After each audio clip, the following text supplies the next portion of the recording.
The following may not be suitable for all audiences. Viewer discretion is advised.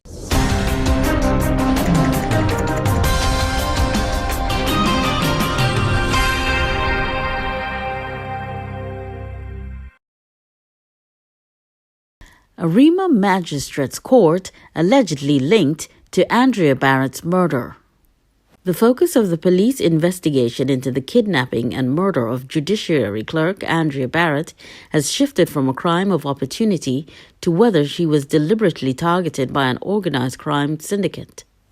New information being investigated by the police indicates that Bharatt, 22, who worked at the Arima Magistrates Court, had found out that a deed submitted for a suspect on serious criminal charges had already been used in another court and alerted her superiors. The development is the latest in the criminal investigation, in which one of Bharatt's co-workers is now assisting police with their probe. The Arima District Court, including its online services, was completely shut down. A statement from the judiciary said people with cases there will be informed of the adjourned dates. Legal sources pointed to a significant bail racket in the magistrates' court involving court staff, police, and bailers, where false deeds or deeds already used in other cases are being used as collateral. 2 lawyers admitted to significant sums being paid to court staff to record false entries to suggest that the deeds proposed are valid. Bharatt's actions derailed the suspect's chances of getting bail, and another deed had to be sourced. The suspect was eventually granted bail. Commissioner of Police Gary Griffith, when contacted, said he intends to launch an investigation into the new allegations to verify the information in the Newsday report.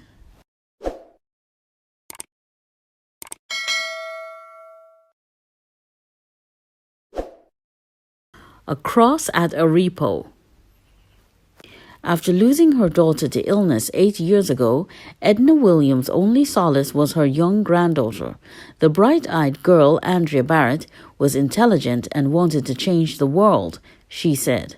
And Williams prayed every day for her granddaughter's protection as she ventured out into a cruel world.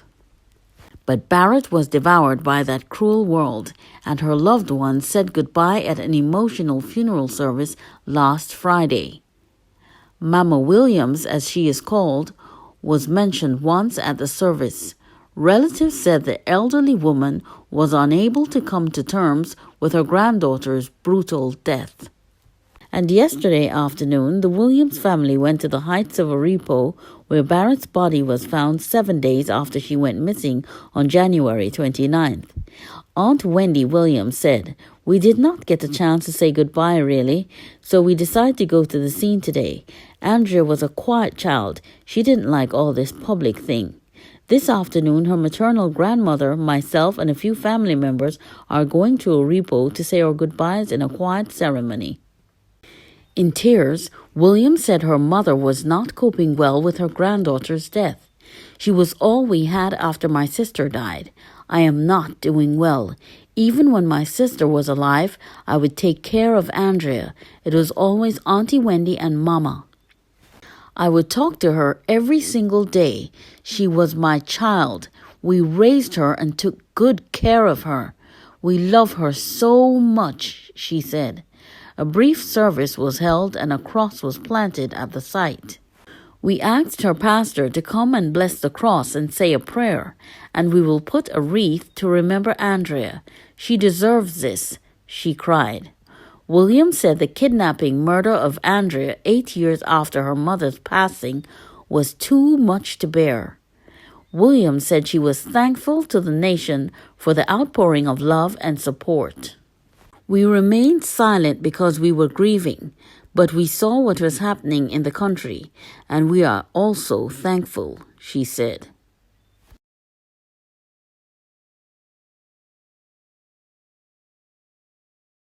Another aunt, Rhonda Von Dyer, who lives in Canada, told the Express that she watched the entire story as it unfolded on the internet. Van Dyer was unable to travel to Trinidad to be with her family due to COVID-19 restrictions. Myself, her Uncle Mike, and two cousins, Adam and Anna Lee, were here in Canada looking at what was happening. I would call my sister Wendy and my mother all the time in Trinidad. I was losing my mind here as I was unable to be with them. It is very, very difficult, she said. Van Dyer had posted photographs of Bharatt on social media begging for help in finding her. We knew it was not a runaway case. We knew Andrea well. We had nothing to hide, she said. And when news came that Bharatt's body was found, Van Dyer said her family was devastated. I wanted to hold my mother, but I couldn't be there, she cried. Bharatt was reported missing by her father, Randolph Bharatt, on January 29th. Mama Williams had also called Bharatt's phone on the night she went missing, relatives said. A man answered and told my mother Andrea could not come to the phone. She got scared and came to me and told me to call. She was shaking. I called and the man told me the same thing. And when I asked who he was, he said, "I am Jesus." My mother did not eat or sleep after that, Wendy Williams said.